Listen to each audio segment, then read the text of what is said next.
This is CGTN, China Global Television Network. Hello and welcome to The Agenda. I'm Stephen Cole, and this week I'm in Barcelona. I'm standing in one of Europe's most famous cities, famed for its architecture. Over there is one of the world's most famous streets, Las Ramblas. And not far from where I'm standing is a Sagrada Familia, designed by the iconic Spanish architect Gaudi. He began designing the city in the 1850s, and it's still under construction. So Barcelona is a city with an historic past, but the planners here want to create a city of the future too. They know there are increasing numbers moving from the countryside and migrants too, coming into the city. So Barcelona needs quite urgently to transform into what is being called a smart city.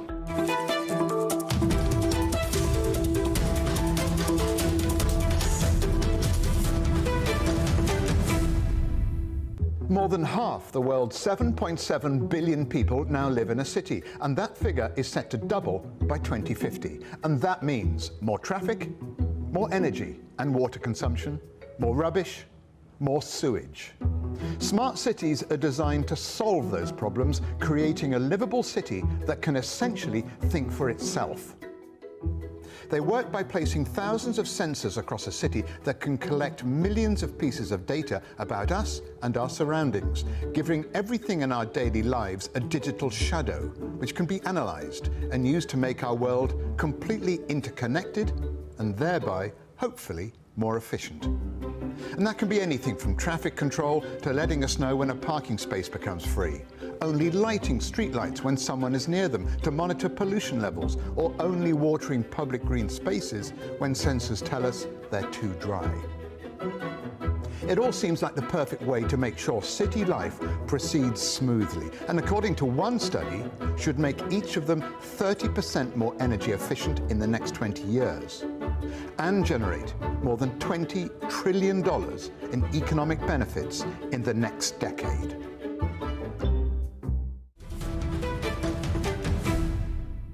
It all sounds pretty utopian, doesn't it? But even smart cities like this one are facing their fair share of problems, not least climate change.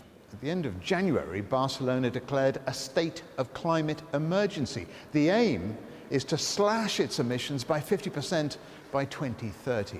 The City Hall has plans to invest over 500 million euros into the initiative, which it hopes will encourage more investment. To find out how feasible all this is and whether or not it will make Barcelona a smarter city, I'm here at City Hall to speak to Barcelona's new Climate Emergency Councillor, Eloy Badia. Hemos declarado la emergencia climática. We've declared a climate emergency because we're aware that we only have 10 years before we reach the point of no return, that irreversible point stated by the UN. We've improved the measures, we have to accelerate our action. Our plan is to reduce our greenhouse gases by 50% by 2030. The climate change conference in Madrid ended in failure. But what can Barcelona do that Madrid couldn't? Podemos mejorar porque asumimos un reto mayor. We can improve because Barcelona is taking on a greater challenge. The EU announced that by the Glasgow summit we need to have achieved new goals, and we're engaging with those goals. We believe that cities have an important role. Cities need to be part of the solution, part of the transformation. Even if we don't have political agreements on climate issues, we're good at delivering the citizens' will. So how does dealing with climate change make Barcelona a smart city? When we talk about smart cities in Barcelona, we always acknowledge that it's not just a technological response that's needed. There must also be solutions for everyday life. A smart city needs to address social and environmental issues. Developing technology is going to provide us with new measures to solve environmental problems, and solving these environmental problems will make us a smarter city. So you're trying to find solutions to climate change, but what about superblocks? How will they help Barcelona become a smart city? Una de las medidas importantes para hacer frente a la emergencia climática. One of the important measures to deal with the climate emergency has to do with reducing emissions from vehicles. The city needs to change. It's very important for us to understand that the city was designed many years ago with fast lanes for private internal combustion vehicles. The city needs to update the way it looks at public transport, sustainability and public space. And that's where the superblocks come in. They allow us to recover those public spaces where there are fewer accidents, better pedestrian areas and less noise, less pollution. It's completely changing the city. Thank you very much indeed for joining us here on The Agenda. Thank you, too. For Barcelona, the key to a smart city is this. It's called a superblock, and it's a way of creating a new model of post-car urban living. These yellow triangles around me indicate it's a pedestrian zone. The idea behind the block is to take the space currently used by cars and open it up to multiple uses. Now, within the area of a superblock, where it's expected about 6,000 people will live, streets are one way. None of them pass straight through. Buses and cars, which one day it's hoped will all be electric, are limited to about 10 kilometers an hour, not much more than walking pace, so they can coexist safely with people. And as you might expect, parking for residents is mostly underground. And the key plan is that one day different superblocks in different neighborhoods will use their public spaces differently for outdoor concerts, parties, sports, and of course, children's playgrounds. Green spaces, a post-car city utopia, if you will. Now, to explain exactly how that should work, I spoke to the architect, Cynthia Ichave, from Barcelona's Urban Ecology Agency.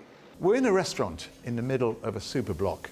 Tell us your vision, your description of a superblock. Okay, a superblock, it's a urban planning tool that helps to increase the livability of cities through a very simple way, just reorganizing mobility and improving the conditions of public space. Critics of your idea say it's nothing more than a traffic calming measure. Yes, probably because this is what a pilot area can only showcase, because it's only one part of the city. But the important thing is that it is a part of a huge model for the whole city, and it is a testing, just one of the benefits that you can see. But I think the strength of the solution is that we really can make a revolution of the city. Until now, the 20th century gave us cities with a predominance of car, and now the aim is that in the 21st century we have more predominant use for citizens on the public space. Just run through for me the benefits of a superblock. Okay, you help to reduce pollution, because you reorganize, but you at the same time are increasing public transportation. So the aim is to reduce the use of cars and to provide the potential offer that you can have not only for buses with public transportation, but at the same time encourage the use of the bicycles. So that's the reason. Scooters, we've seen a lot of scooters. Yes, and scooters, yes, of course. The city can provide more infrastructure, more space for these alternative modes of transportation. I've heard the idea is to try and create a little bit of the country, a rural part of a city. Is that how you see it? I think that it's more to have an equilibrium with the whole context of the territorial. I mean, the superblock, it's a very clever way to reorganize the cities, the urban. And then for the rural, we will have different kinds of challenges, but of course we can have some kind of equilibrium again. One of the dreams of the objectives that we have with the superblock is also to create new sustainable lifestyles, to encourage sustainable life. So that would mean somehow with this new organization to have more link with the products of 0 kilometer, for example. The idea has faced political criticism. Where is the opposition coming from? I think that any new idea always has the resistance. The resistance to change is always present. So even though it is just one project or a whole model for a city. So I think this is normal that it happens. It's not a problem to have the conservative point of view or the voice against the change, but it's crucial, and it's very important to have the union of all those driving forces that make possible these kind of changes. Because it's not only about the local authority, it's also about citizens, it's also about the civil society that aims these kind of changes, so they encourage the movement. Can a superblock be implemented in a city without a grid system? Yes, of course. And actually, we have the experience done in Vitoria-Gasteiz. Actually, it's a city that works, the urban fabric is more radial than instead of the grid that we have in Barcelona.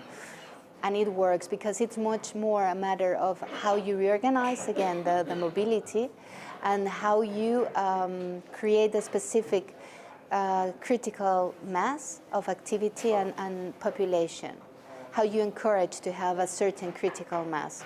So it is more about how you can manage the mixed uses and the critical mass than only the morphology of the city. And finally, Cynthia, does the superblock idea bring Barcelona one step closer to being a smart city?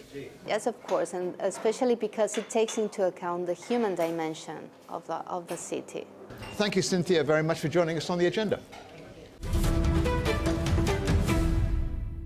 There are currently 6 superblocks operating in Barcelona, but the plan is to install a total of 503 blocks across the city. It's no small move, and already it's facing opposition. Here in Poblenou, residents have launched a campaign against 2 superblocks in their neighbourhood. I've come to speak to the man who began the protest, Jordi Campins, to find out why the initiative is seen as a serious problem than a smart solution. What is it about superblocks that you don't like? Lo que no me gusta es que What I don't like is that neighbours who live around here have lost their quality of life. We've lost quality of life for 2 reasons. Firstly, the goal of lowering traffic and pollution has not been achieved. All that's happened is they've shifted pollution from the centre of the superblock to the periphery. Therefore, the pollution problem has not been solved for the people who live around the outside of this superblock. Then there's the other very important reason that affects most of the businesses inside the superblock. Almost all of them have lowered their turnover. contaminación no se ha conseguido en absoluto. Was there any consultation with residents before the area was designated a superblock? No. Cuando se hizo esta superilla no se consultó nada, absolutamente nada. No, when this superblock was built, there was no consultation, absolutely nothing. There was a consultative process to make another one that is about 500 meters away. But when this superblock was implemented, no one was consulted. No se consultó a nadie. There are 500 superblocks planned for Barcelona. Do you think they will improve the lives of the people here? El plan de 500 superislas significa que The plan to build 500 superblocks means that millions of cars that circulate around Barcelona every day would be concentrated into 70 streets. It would result in the absolute collapse of the city. It would be impossible. It would be a monumental disaster. It is impossible having 1 million cars driving through 70 streets. It has always been said that Barcelona, compared to other important capitals, had less traffic problems thanks to the structure of the Cerdà plan with its octagonal layout. But 500 superblocks would be a disaster, a collapse. un colapso. What is your message to Salvador Rueda, the architect, and those trying to create superblocks? Nuestra propuesta es, ¿hay que pacificar el tránsito? Sí. Do we have to appease the traffic? Yes. Should we eliminate pollution from cities and promote electric vehicles? Yes. But we should always be mindful of the consequences, beware of the economy and forget about mystical battles against vehicles. Vehicles are necessary for people's economic and private lives. Que los vehículos son necesarios para la actividad económica y privada de la gente. So that's Barcelona, a city with a great history, looking forward to its own smart future. We're going to take a break now on The Agenda. And when I come back, I'll be in Brussels, the home of the bureaucrat, yes, but also where smart city planners and mayors from around the world are gathering to discuss plans to ensure dozens of their cities are as smart as possible.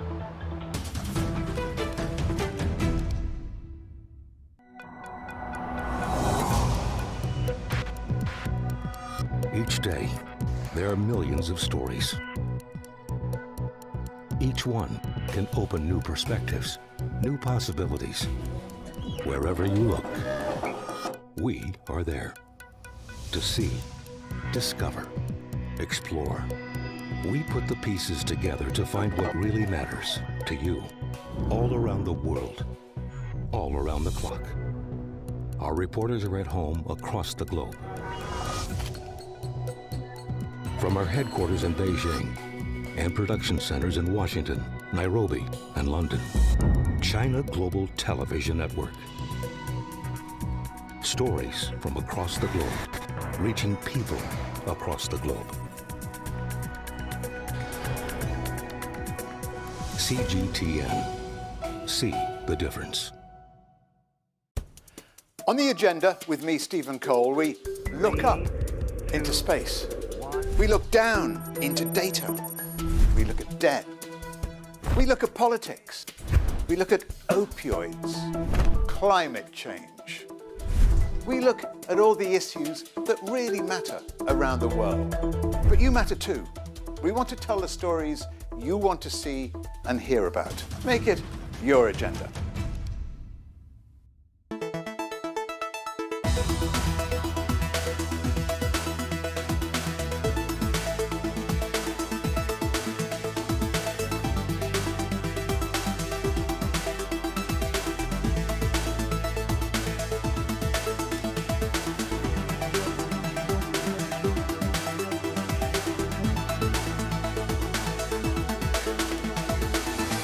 Welcome to CGTN.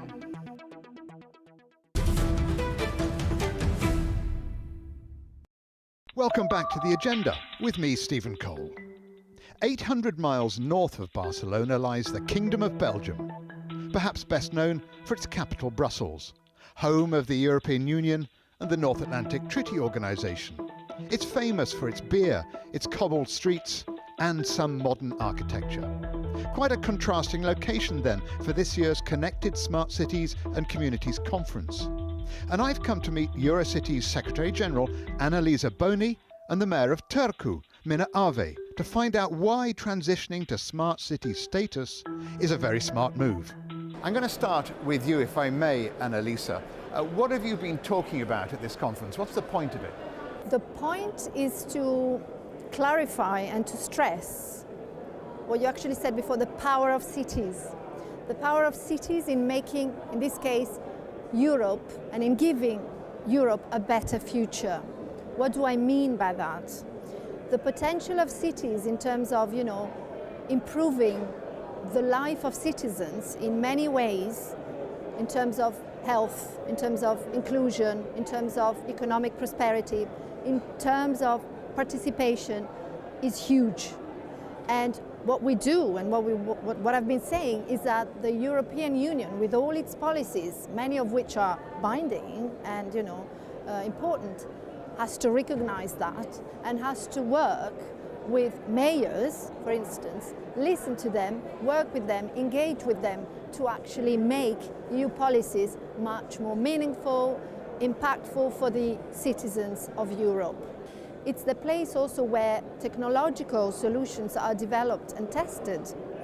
And if we scale up those solutions, then that can be a game changer for Europe itself as a continent in a global competition.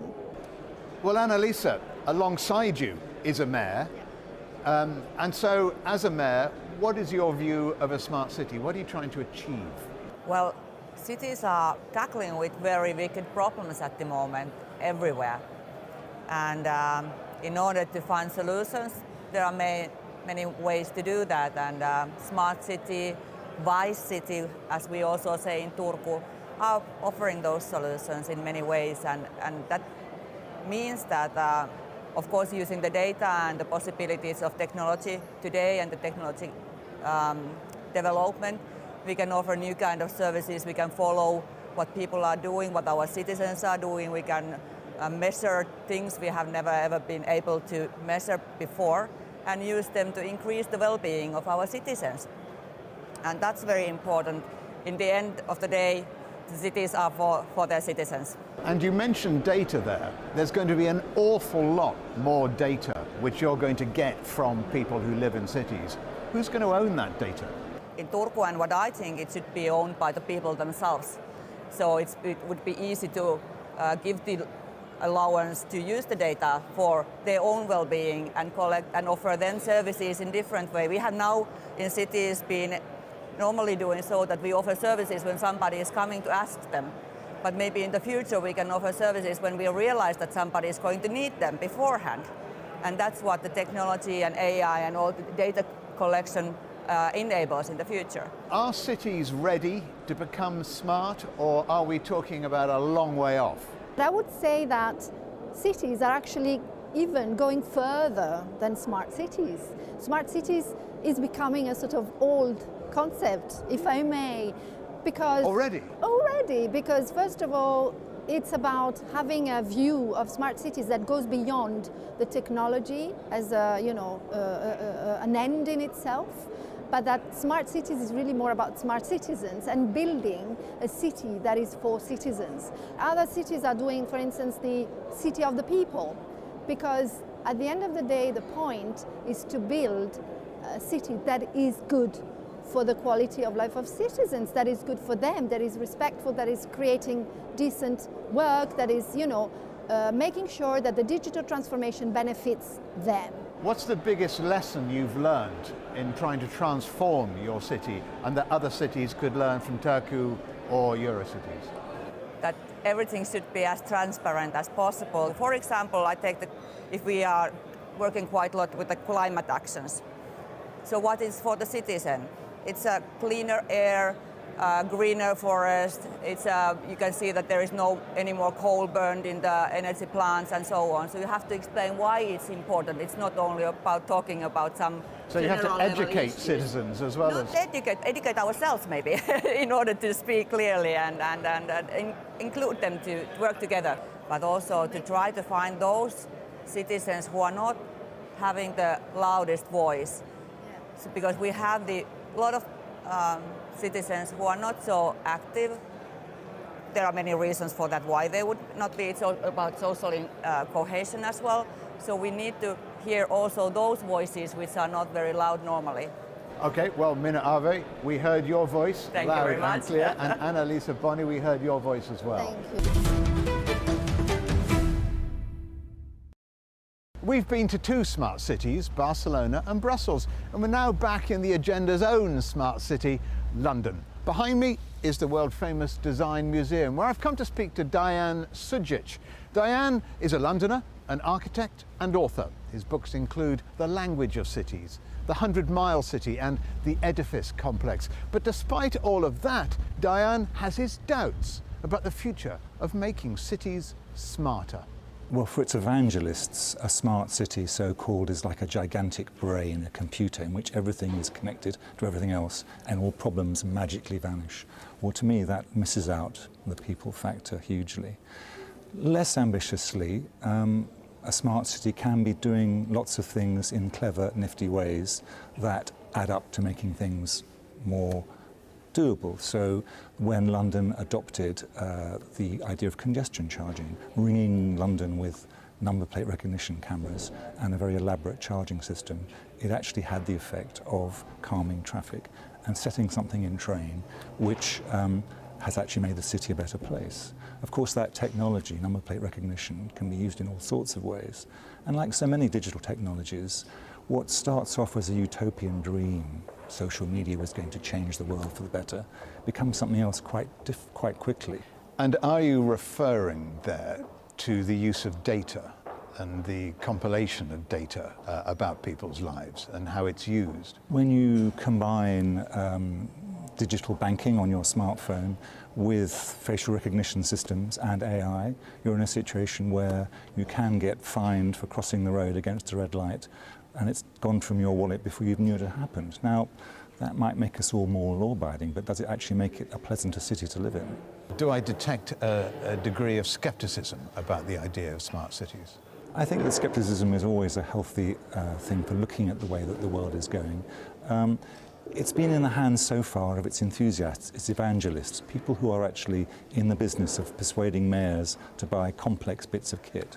Now, of course, I've seen things which actually would be interesting. So, for example, if you wanted to reduce traffic in a city like Manhattan, one excellent way to do that would be to start tracking where Uber drivers and taxis are, and then trying to marry them with people waiting for lifts, so that you could, in an ideal world, reduce the number of cars, I don't know, by perhaps a third, which is undoubtedly a good thing. Supposedly the point of smart cities is to make those cities more livable in.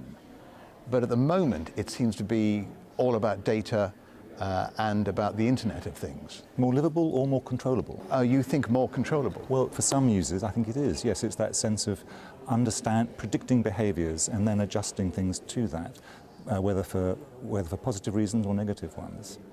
We went to Barcelona to have a look at the superblocks idea, which is the first building block, if you like, towards making Barcelona a smarter city. You've also visited Barcelona, but some years ago. What were your impressions of the city then? Well, Barcelona is on one level an urban utopia. It was built, it grew hugely in the 19th century around a medieval core, and it was one of the first cities to understand how using large-scale events like the Olympics could be used to transform a place, to actually give its citizens a shared vision of what the city might be. And usually that's not done in digital ways, it's done in giving people open spaces, in buildings they can relate to, in public spaces. And for a long time, Barcelona really had that. In fact, Barcelona became the model that the rest of the world, from Shanghai to London, went to see what they got right, what they'd not got right. And I guess that makes one think that really it's always dangerous to think about instant solutions. You're an architect by training, by profession. What role does the architect have in creating a smart city? Well, actually, I'm an escaped architect. I realise it's my patriotic duty never to build anything on the grounds of incompetence and impatience. So I've become a critic and someone who actually looks at cities a lot. And I guess for me that the role of the architect is only one player in this. The thing about cities is they are actually shaped by so many different kinds of people. Politicians, of course, developers, builders, architects, traffic engineers, lawyers who shape leases. And they all have their role to play, but so often they don't actually speak the same language. In fact, they look down on each other, and they believe that the city can be in each of their hands uniquely, individually. It can't. What we need is a way to actually get those people in the same room and try and solve some of those problems together. Now, you've written several books about cities, so the question has to be, which is your favourite and why? I think the city in which you grew up does leave a deep imprint, and London is where I was born, where I've lived most of my life. And I suppose I go to many cities which I always enjoy, but I always find myself trying to understand it in terms of London's geography. Which is north of the river, which is south? Where's the East End? So London is your favourite city? What's particularly interesting about London is, of course, it's existed an awful lot longer than England has. It's always, it was invented by Italians, one could say, so it's always had that sense of a cosmopolitan, metropolitan culture, and that to me is the essential quality of cityness, which many places have. And the essential quality of a smart city? Being able to switch it off if necessary. Thank you very much.